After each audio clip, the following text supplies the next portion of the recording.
Bonjour à tous, aujourd'hui exercice sur les développements limités. Alors on a mis un petit paramètre ici, donc un a réel. La fonction a pour expression exponentielle x plus exponentielle x moins 2 sur x carré. Trouvez a pour que cette fonction admette une limite finie en 0. Quelle est alors cette limite? Alors on est dans le chapitre des développements limités, donc évidemment c'est un indice déjà.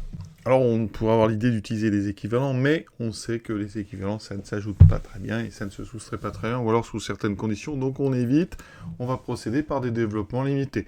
On a en haut à une limite 0, en bas 0, donc on a bien une forme indéterminée, donc il faut aller creuser un petit peu. Alors on va aller à l'ordre combien? Alors pour pas prendre de risque, on peut déjà aller à l'ordre 2, puis on regardera un petit peu. Alors l'exponentielle, donc à l'ordre 2, 1 plus x2 sur 2, plus petit o de x, d'accord, x2, on est en 0, hein.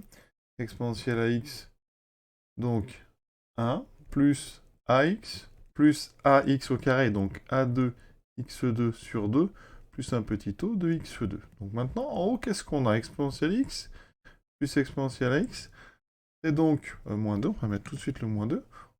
C'est là qu'on voit que c'est intéressant, parce que les deux 1 s'ajoutent, et le moins 2, il n'y a plus de constante. On a donc x, plus ax. Ensuite, en x2, j'ai donc x2 sur 2, plus a2x2 sur 2. Peut-être que les x2 ne serviront à rien. Et on a plus petit o de x2. Maintenant, si on divise par x2, qu'est-ce qui va me rester? Donc ici, alors, dx, j'en ai 1 plus a. Donc 1 plus a, donc sur x2, donc ça fera sur x, d'accord? Plus ici, donc, on divise par x2, il me reste 1 demi, plus a carré sur 2, plus un petit o de 1.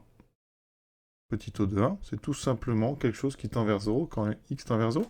Un petit o de 1 va s'écrire une fois exponentielle x, une fois epsilon de x, pardon, avec ici, ça qui tend vers 0 quand x tend vers 0. Alors, nous, on veut une limite finie. Donc, le problème va être ce 1 plus a sur x. Ça veut dire que pour que la limite soit finie, on doit avoir, évidemment, on doit avoir le terme 1 plus a sur x qui disparaît. Donc, on doit avoir a égale à moins 1. Dans ce cas-là, donc, alors cette fonction, je vais l'appeler donc f, d'accord? Donc, dans ce cas-là, f de x, il reste quoi? Il reste 1 demi, plus ici, donc, 1 moins 1 au carré, ça fait 1 demi. Voilà. Et ensuite, plus un petit o de 1, ce qui fait que ça fait du 1, plus petit o de 1. Donc, on doit avoir a égale moins 1. Et dans ce cas, la limite de f de x en 0, ça sera donc 1, puisque f de x est un 1 plus petit o de 1. Donc ce petit o de 1 tend vers 0 quand x tend vers 0, il me reste le 1. Voilà, donc la limite c'est 1.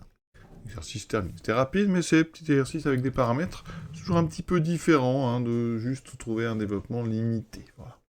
À bientôt.